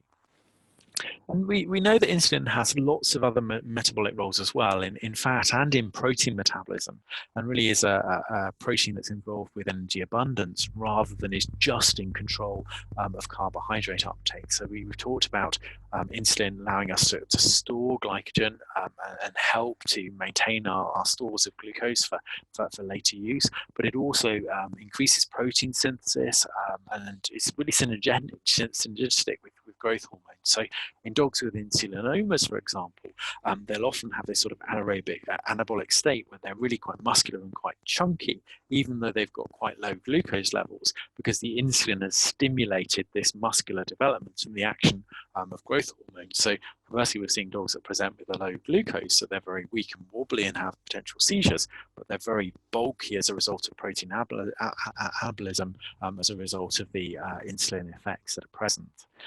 We also know that insulin has effects on fats, promotes fatty acid formation and storage of fatty acids by inhibiting hormone-sensitive lipase. And hormone-sensitive lipase is one of the important hormones when we're thinking about diabetic ketoacidosis in terms of the management and the development of DKA.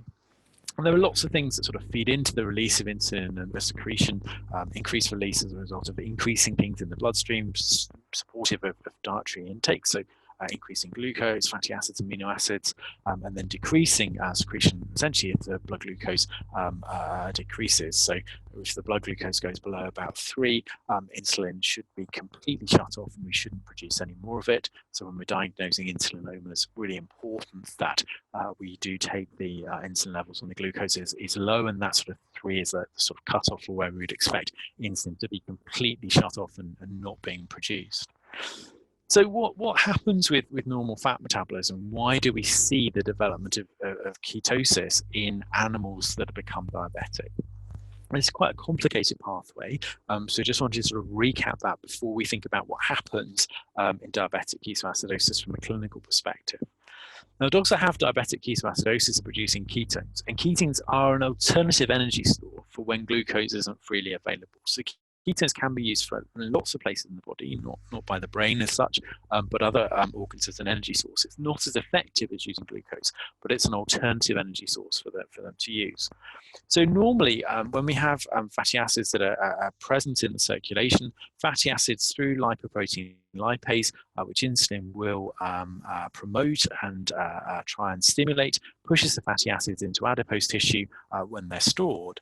And insulin inhibits hormone-sensitive lipase, which allows release of fatty acids from the adipose tissue into the circulation.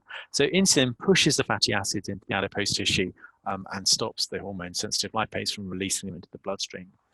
This is important because fatty acids can enter the metabolism pathways within the liver. So fatty acids through the oxidative growth pathways that are present in the liver, access to the acetyl coenzyme A pathways, which then enter Krebs cycle and the production of ketones. So alternative uses of fatty acids for energy sources allows as a byproduct the production of ketones. Now, in a normal animal, and this is ourselves at normal times, this happens at a very minimal level. There are fatty acids that are present, they are pushed into the liver, into the oxidation pathways, but most of the time insulin will push the free fatty acids into adipose tissue so it can be stored, rather than there being an excess that's pushing the fatty acids into the liver. Now, if we lack the counter regulatory hormones, if we have an insulin deficiency, we don't have the promotion of hormone sensitive of the lipoprotein lipases to push the fatty acids into the adipose tissue, and we lack the inhibition of hormone sensitive lipase. So fatty acids present being in the bloodstream, but also released from adipose tissue, are pushed into the oxidation pathways within the liver, which causes a production of ketones, which are then promoted into the bloodstream. So we have a ketosis that occurs as a result of quite marked increases in fatty acid production and release of those fatty acids into the bloodstream. And these cause quite a lot of effects. Firstly, we have the effects of the diabetic state. So we have an osmotic diuresis as a result of the glucose being high. So glucose will increase the plasma osmolality, and we know that plasma osmolality is an effect of 2 times the sodium plus the urea plus the glucose. So if glucose elevates, it's going to increase the plasma osmolality, and that's going to cause a problem. But that will lead to fluid loss. That's going to cause quite marked dehydration. And with the loss of a lot of fluid, we're going to see electrolytes being lost as well. So sodium, potassium to a lot of degrees, but things like magnesium as well are going to be lost. And then through the production of the ketones, we're going to start to see that there's an acidosis. So ketones are very acidic, and this is going to change the environment. That's going to further worsen electrolyte disturbances. So it's going to cause potassium shifts as a result of the acidosis that's present, but also affect and potentially damage cells that are present. So disrupt endothelial integrity, but also affect the way that the brain is able to work. And that's going to potentially cause irreversible damage to proteins and problems as a result of that. Now, there isn't really a sort of classic signalement for a DKA patient. We know that there are breeds that are more likely to get diabetes. For example, Samoyeds and Terriers, miniature Schnauzers, they have a genetic predisposition through their DAL haplotype that makes them more likely to develop problems with diabetes. We don't really fully understand things more than that at the moment, but intact females and obese dogs are going to be at more risk. We also see DKA in cats as well, but there are less well-defined risk factors in those patients. Usually they're older animals, so median age of about 8 years, but we see DKA in young patients and old patients, so it shouldn't be an exclusion on that basis. So there's no sort of specific breed or sex risk that sort of makes us exclude the patient as the cause of the problem. And there may not be a history of diabetes. So we can see DKA in patients that just present with diabetic ketoacidosis rather than that this is a long-standing diabetic patient that suddenly becomes destabilized. So a lot of the patients that we see with DKA will have no history of diabetic changes preceding. The sorts of things that we'll see will be that the patient hasn't been quite well, so very non-specific things like anorexia and weakness, depression, that the ketones are causing the animal to be unwell.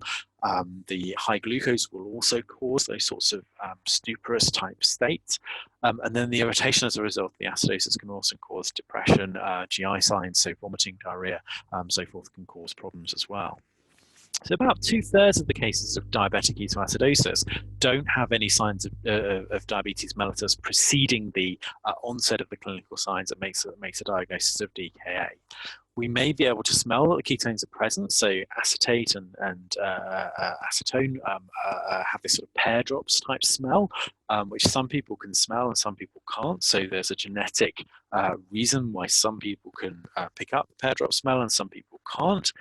And many have a previous history of PEPD, but some don't. So maybe that the diabetes has developed and then we've got to an absolute point where the insulin isn't enough to prevent ketosis, or that the inhibition of insulin, the antagonism of insulin, has got to the point where it causes ketosis. And you don't need much activity of insulin to prevent ketosis, but if there's antagonism through inflammatory disease like pancreatitis or some other structural problem, then that will cause that insulin to not be as active as we would like, and then the patient develops diabetic ketoacidosis as a result of that. And the problem with the production will be the production of ketones. And so the ketones that we first produce will be acetoacetate and then acetone. And those are the two that have this pear drops type smell. And then in the latter stages, we'll produce beta-hydroxybutyrate, or what's often referred to as BHB, so like beta-hydroxybutyrate. And we can look for those in the serum, and we can find them in the blood, and we can also find them in the urine. And I guess we're used to using urine sticks to find ketones that are present in the urine. If we find ketones present, we know we've got ketosis, we know that ketones are present. We don't necessarily know that we have the acidosis unless we do an acid-base abnormality. But the ketone sticks only find acetoacetate and acetone. Beta-hydroxybutyrate that's seen in the latter stages of diabetic ketoacidosis don't cause a color change on those sticks. So we can measure BHB. There are meters, a bit like the lactate meters, that allow us to measure BHB. So very accurate. We can do that in the laboratory as well. So our lab will measure it. But the little handheld meters are quite good ways of looking for it. The reason that that's helpful is it helps us to quantify the degree of ketones that are present when we're looking at treatment. But also, if we have severely hypovolemic, dehydrated patients that present, all of the ketones that are present may be in this BHB state at the end, rather than the acetone and the acetoacetate, and so we may not find them on dipsticks. So we can use the dipstick in the urine, and we can also use these dipsticks on serum to look to see if there are changes. If we're suspicious of ketosis, but we don't see the ketones, then we can use hydrogen peroxide, just taking a drop of blood and a drop of hydrogen peroxide, mixing them together. That will oxidize the beta-hydroxybutyrate back to acetone and acetoacetate. And then we can use our color strip dipstick on that sample that's being mixed with the hydrogen peroxide to look to see if there's any acetone or acetoacetate in that sample. And then that helps us to make that diagnosis. So we can look to have a better idea through oxidization of BHB to check that there isn't a ketosis that is present. So we can measure ketones on a dipstick, and this is pretty much what we just said, that the BHB predominates in hypovolemic and very sick ketotic patients. So in these animals, we need to be careful that we don't rely on the dipsticks, and that if we are concerned that there might be ketosis, but we're not finding a color change, then hydrogen peroxide will oxidize the BHB back to an earlier ketone precursor, which allow us to look for the color changes. And the ketone meters are not particularly expensive. I think they're about £150, £200, which if you're seeing a lot of diabetic ketoacidosis patients like we do is really useful. I guess if you only see one every couple of years, then that's perhaps not very cost effective, but there are ways of measuring ketones that are helpful, and just using the dipsticks is a very good way of doing it, as long as you're aware that you need to sort of take account of the beta-hydroxybutyrate potentially being present, and the hydrogen peroxide will oxidize that. And that's sometimes people, when you talk to them about diabetic ketone patients, they will start off and they don't seem to have very much ketones in their urine. And then when you start treating them, the ketosis seems to sort of get worse because the dipstick color gets worse before it gets better again. And that's not that the ketones are worsening, it's just that the color change doesn't reflect what's happening. In the initial stages where you're not seeing very much change, that'll be the beta-hydroxybutyrate. And then as you're giving the insulin, you'll then see that acetoacetate and acetate predominate, and therefore you see a very marked color change before it starts to abate again. So actually that's a good sign in that sort of instance. It's not the ketosis getting worse, it's you treating the patient and the ketosis changing from beta-hydroxybutyrate to acetoacetate and the patient improving as a result of that. So if you're using that color change on dipsticks, just being aware of that helps you to monitor and to see what's happening with the ketones as it moves through those stages. What other biochemical findings do we see? Well, we often see that the hepatoblue enzymes are up a little bit, and then we often see that there are very marked electrolyte changes, and we'll talk about the electrolyte changes in a bit more detail as we think about treatment. Because these animals often lose a lot of potassium and they're very markedly hypokalemic. Even if that doesn't show on blood tests, the total body potassium can be very low.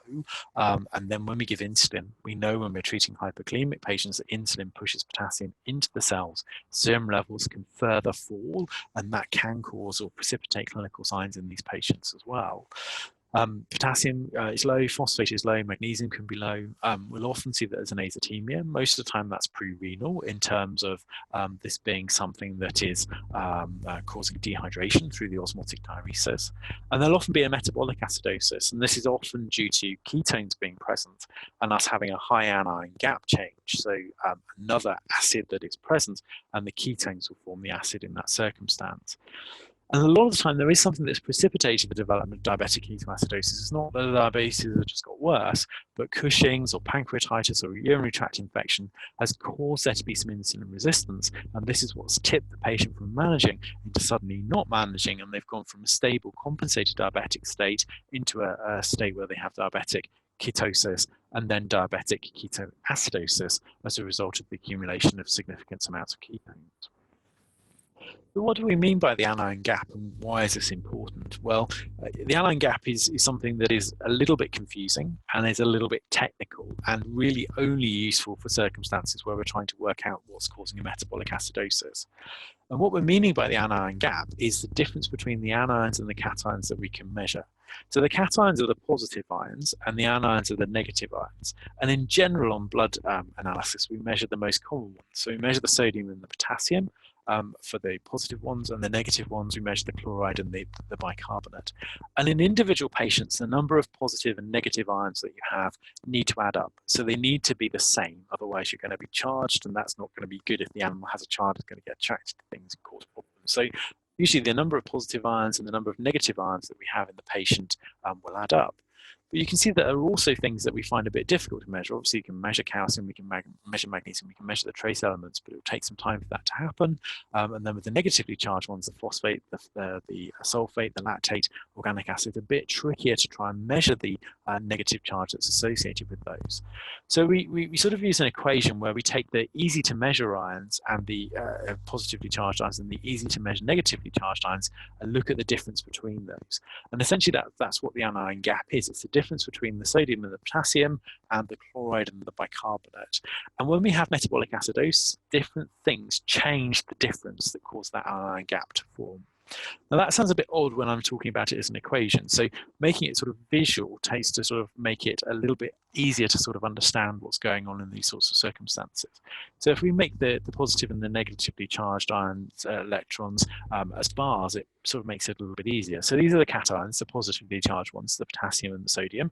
So then we have the unmeasured cations at the top. And then these are the negatively charged ones. We have the chloride, the bicarbonate, and then the unmeasured anions up here.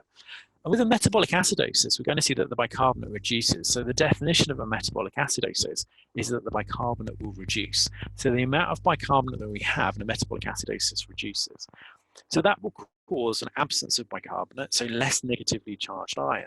So something has to replace that negatively charged ion, which is either in the unmeasured anion group or the chloride. And so there are two sorts of ways that we can see that the reduction in bicarbonate is compensated. Either we can see that the unmeasured anions increase, and this is generally through an anion gap. So we see that there's increase in lactate, it's an increase in ketones, an increase in urea, so something that is present that is acidic that takes up that negative charge. Or that gap can be taken up by chloride, where we have a hyperchloremic change, where there's an increase in the amount of chloride that's present that also compensates for the negative charge that's missing as a result of bicarbonate being taken up. So classifying metabolic acidosis as high anion gap or hyperchloremic metabolic acidosis helps us to work out what might be present. And we need to do a little bit more work. If we have a high anion gap acidosis like this, we need to look and see, is this caused by a problem with ketones? Is there a problem with urea causing a problem? Is lactate being elevated? And that may not be necessarily obvious, but it helps us to understand what's happening. And then if we were to treat a DKA patient, then we would see the degree of the anion gap going down as the compensated response seems that the amount of unmeasured anions reduces relative to the amount of chloride and bicarbonate that's present. A little bit theoretical, but hopefully this sort of visual idea helps you to understand the difference between a high anion gap acidosis and a hyperchloroidemic acidosis. So how do we treat these patients? Well, we treat them quite aggressively because they're usually quite sick. So the first instance, they come in really dehydrated and often quite hypovolemic. So our first step in treatment is rehydration, so addressing the hypovolemia in terms of volume resuscitation. but also then rehydrating the patient to address the degree of dehydration that is there, to stop the production of ketones, to correct any electrolyte abnormalities that are present, and potassium is really important in that regard. By giving the fluids and correcting the volume, we often will restore the acid-base abnormality. And then if there is a triggering off the disease process, so pancreatitis or hypertrophic corticism, to treat the underlying disease that is present, and that will be helpful in terms of managing that. So rehydration, usually we give our fluids in exactly the same way we would do when we're treating any hypovolemic patient. We give fluids aggressively to try and restore circulating volume. So we use wide catheters that are short. Consider using central lines so we can volume resuscitate these patients really quite dramatically. And central lines will be useful in these patients because it also allows us to take samples. If we're looking at electrolytes quite frequently, having a central line just means that we minimize our iatrogenic blood loss and also means that patient tolerance is a little bit better as a result of that. So tend to bolus these patients with aggressive fluids, so 10 to 20 mils per kilo, generally a lactated ringer solution, so we've got the buffer that's present as well, but 0.9% sodium chloride would be very appropriate as well. And see what the response to that is in terms of the peripheral pulse quality, the heart rate. We should be seeing that pulse quality gets better, the heart rate has started to come down, and carefully monitor urine output, because it's not unheard of that these diabetic patients in ketoacidosis will also then slip into acute renal failure, and we see the problems with urine output as a result of that. So having a catheter in or very carefully monitoring bladder size on ultrasound or by palpation would be a good way of sort of addressing that. But then once we've got these patients to a point where we're happy that they're not hypovolemic and we're starting to address their rehydration, we would then reassess their electrolytes, because that then helps us to work out what electrolyte supplementation that is needed. And electrolytes are really important at this stage because we will need to keep a very close eye on them to make sure that there aren't problems with the potassium or the phosphate being low and us having problems as a result of that. And this is where central lines can be really helpful in terms of having multiple lumens for giving fluids and taking samples at the same time. It makes sampling easier and allows us to prevent iatrogenic anemia. So hopefully we're going to volume resuscitate the patients. We're then going to have a think about electrolytes, we'll talk about in a second, and we'll also think about stopping ketone production. And the aim of stopping ketone production is to use insulin to try and inhibit hormone-sensitive lipase, to try and stop the movement of free fatty acids into the oxidation processes in the liver, but not to control the blood glucose. So the whole point of insulin when we're treating diabetic ketoacidosis patients is to control and prevent the ketoacidosis and stop ketone production, rather than having normal, absolute, very tight control of blood glucose. And different people do this in different ways. Either the insulin is administered as a constant rate infusion or by repeated intramuscular injections. And the aim of this is to encourage the fatty acids into the lipolipase production, lipoprotein lipase enzyme into adipose tissue, and inhibit hormone-sensitive lipase to stop fatty acids coming into the oxidation pathway. And different people do this in different ways. I tend to like giving the IM injections because I know that it's been given and we're sure that the patient has had the neutral insulin. Other people like the constant rate infusions, and there's very little difference between those in terms of clinical outcome as far as we know at the moment. There's a big research project in the UK involving lots of centres looking at the difference between the intramuscular injection protocol and the constant rate infusions. And at the moment, we don't feel that there is any difference between those two processes. But the aim of the insulin is to keep the glucose as normal as possible, but to stop ketone production. So we keep going with the insulin, even if we push the glucose down. And if we push the glucose down and it gets below 12, we start supplementing with glucose, usually at 2.5% at that level.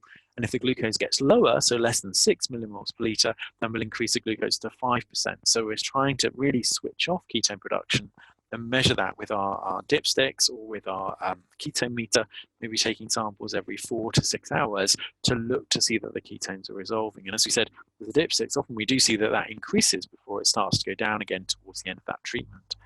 And once the patient's ketones have resolved, the patient is rehydrated, we can start to sort of slow down and space out those doses of neutral. So we might go from hourly IM injections to 2 hourly injections, maybe to 4 hourly injections as we get the patient stable. And then when the patient is well hydrated, hopefully when the patient is eating, we can switch on to our longer term Lente, giving maybe half a unit per kilo twice a day, depending on how difficult it's been to stabilize with the neutral. If it's been very hard, we might start with slightly higher doses, because most patients with diabetes will stabilize out at about a unit per kilo per dose.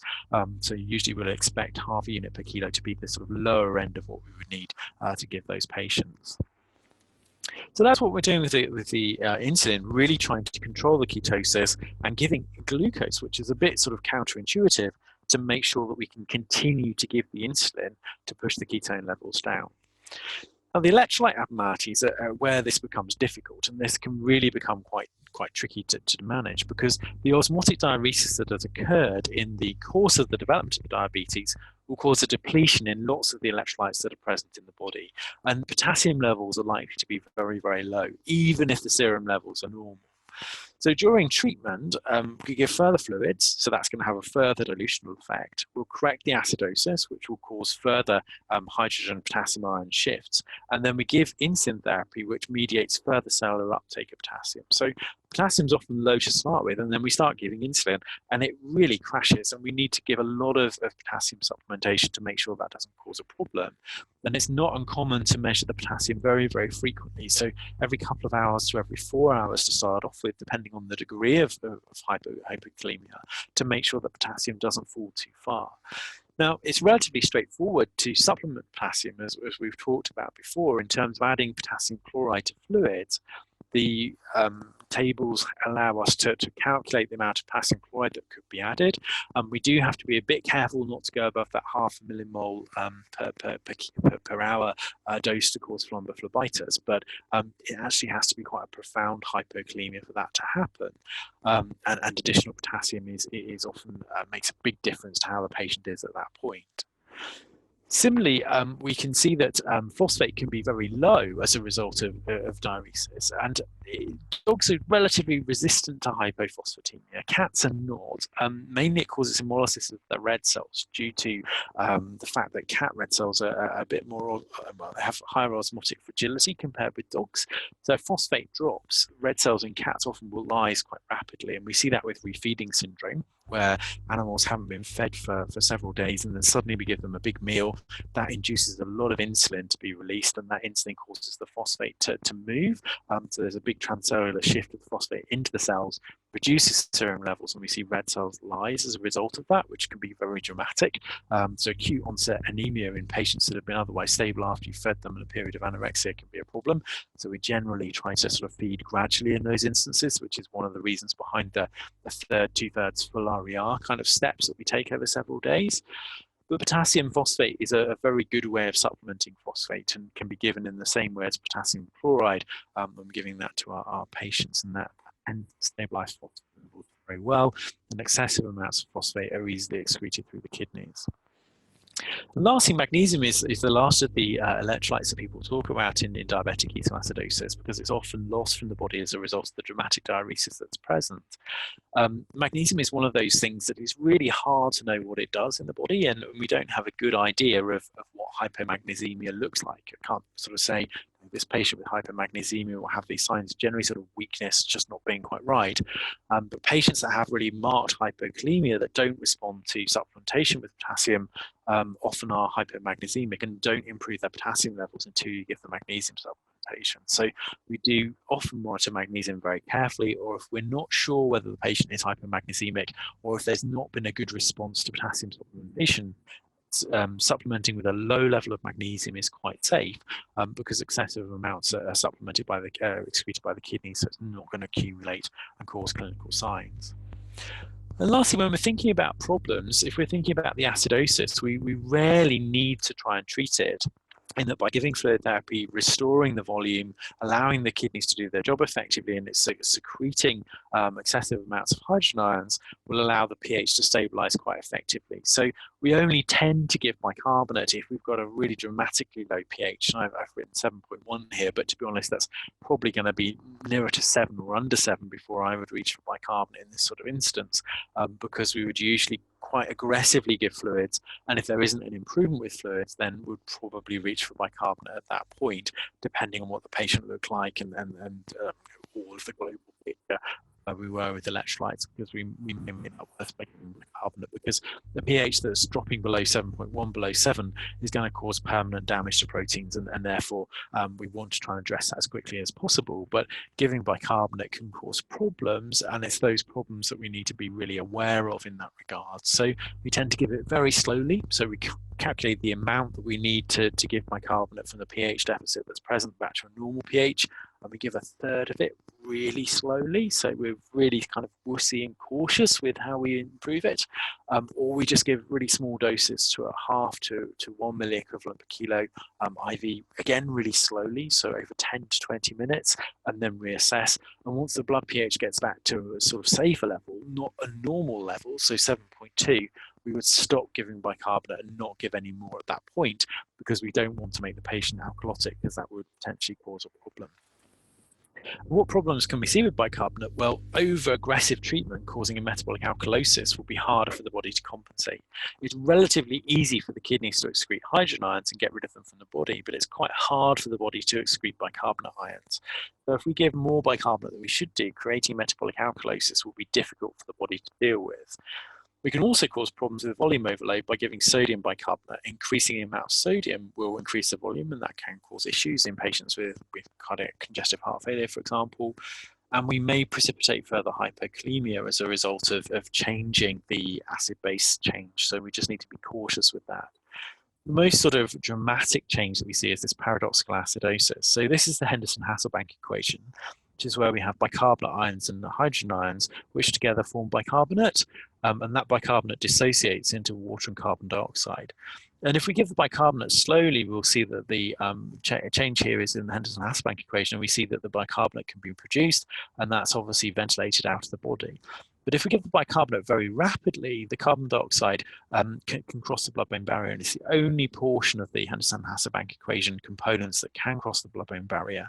So that can cause a rapid increase of bicarbonate within the brain. And sort of a bit bizarrely and paradoxically, it pushes the Henderson-Hasselbalch equation in the opposite direction. So the amount of hydrogen ions that occur within the brain is increased by giving bicarbonate rapidly outside of the blood-brain barrier. So we end up with a progressively alkalizing blood, but a progressively acidifying brain. And the brain doesn't like that pH change between the brain and the blood, and that paradoxical acidosis causes really quite marked CNS dysfunction.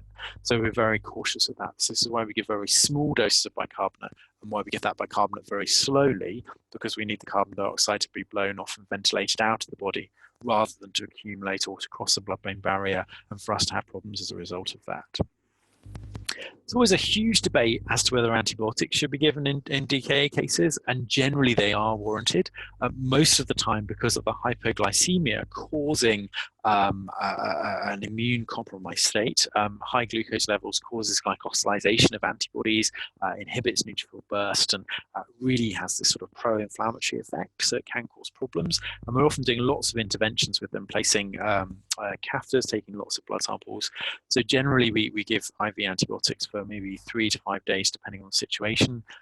Where possible, taking urine samples for culture sensitivity first to make sure that there isn't a resistant infection, and we can document that there's a urinary tract infection to guide further treatment. So generally we would use antibiotics in very sick diabetic ketoacidotic patients, obviously cautiously and responsibly wherever possible, and potentially amoxicillin would usually be a good choice in that sort of instance.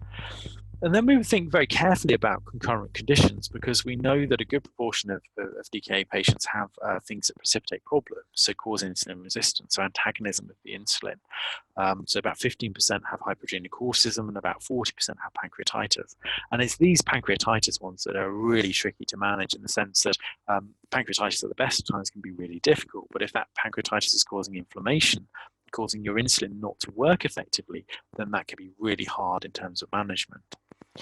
The hypergenocorticism cases, we don't tend to worry too much about the increasing cortisol. We don't tend to worry about the Cushing's part until we've got the diabetes under control.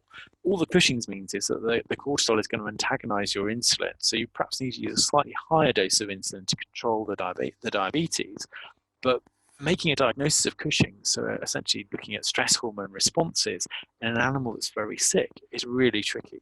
So what we would try to do would be diagnose the diabetes, get the ketosis under control, get the diabetes stable, and once the patient is stable, then to think about doing some testing to look to see whether the patient is Cushingoid or not. And a low-dose dexamethasone suppression test in that sort of situation has a better sensitivity and specificity than the ACTH simulation test. So maybe after a couple of weeks of medical therapy, we might then think about doing the low-dose dexamethasone suppression test. But we wouldn't necessarily do it at the outset. We wouldn't do it in the first instance, because diagnosing a dog with Cushing's has big implications. And if we look at stress hormones in a patient with DKA, they're going to be very, very high anyway. So we will falsely overdiagnose Cushing's if we look in the first instance. So we would wait, stabilize the diabetes, and then go back and look and see whether the patient has Cushing's. And we shouldn't have too many problems with the patient in terms of stabilization as a result of unstable Cushing's, but they are associated with longer, poorer outcomes as a result of the Cushing's, potentially making it more difficult to manage some of these instances. So they don't tend to cause problems with the DKA part, but are potentially problems with management of current endocrine conditions. In conclusion, diabetic ketoacidosis is a really serious complication of diabetes mellitus and needs to be treated really promptly. But cases do well with care, and that's really attentive, really aggressive fluid therapy, really attentive correction of electrolytes. So looking at potassium every 2 to 4 hours, phosphate every 4 to 6 hours, thinking about magnesium, thinking about the acid-base status of that patient, and really globally trying to treat that. But even within the sort of referral environment, these patients have quite a high mortality. Dogs in referral population, about 70% survive to discharge. So 30% of patients that don't do well, and they often have mobility problems. So the pancreatitis cases that really do badly as a result of that. With average hospitalization times of about 6 days, I'm surprised it's as short as that, because these patients, at least in our hospital, will be with us for longer. And similar figures with cats, that mortality is usually due to complications like pancreatitis or the phosphate dropping. And the mortality in people is 5 to 10%. So we're not sort of matching that. We're not doing as well as the human medics, but obviously there's a lot more that can be done in human medicine, and cost implications that come into that as well. So we're not doing too badly, but these are very sick patients that need quite a lot of work and quite a lot of investigation. So I've talked a lot. Hopefully that's useful in terms of talking through cases and approach to cases and thinking a little bit about diabetic ketoacidosis. Very happy to answer questions now, or if you're fed up with listening to me, which I will quite understand, you're very welcome to email me, which is the email address at the bottom of the page. And thank you very much for listening.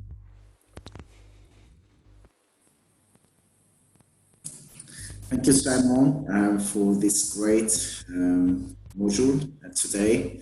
Let's wait if someone has any questions.